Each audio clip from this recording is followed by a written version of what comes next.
my dad and Henning, Curt tagged together too, and actually weird.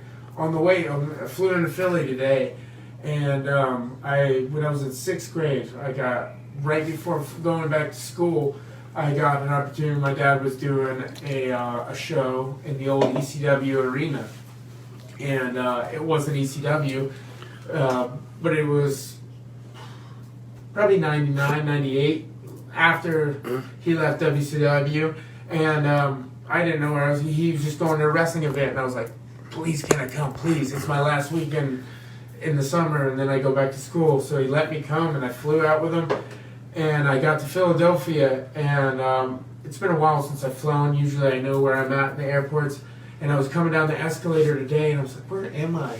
And I was coming to baggage claim. I'm like, I remember this from when I was 10 years old. Wow. And I was coming down that escalator going into baggage claim into Philadelphia with Curt Henning. It was my first time meeting him. I was 9, 10 years old. It was before I ever met Joe.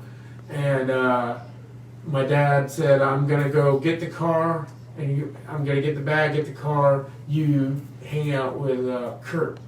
And he took care of me for the day. So I went. But as I was coming down the baggage claim today, I remembered that. And I didn't have that in my mind until I was going down. I'm like, oh my God, this is where I was with Joe's dad the last time I was with him.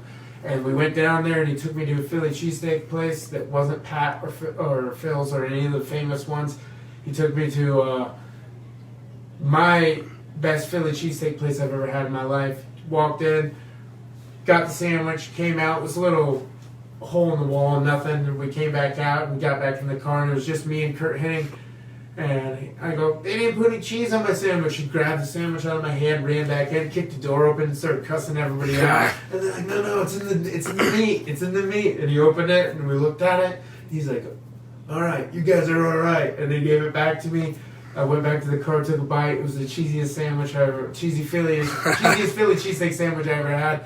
And it was the best Philly cheesesteak I ever had till this day. And it might be just because of the situation and everything going on, but me and Joe Henning are planning on going back to that That's cool. cheesesteak place.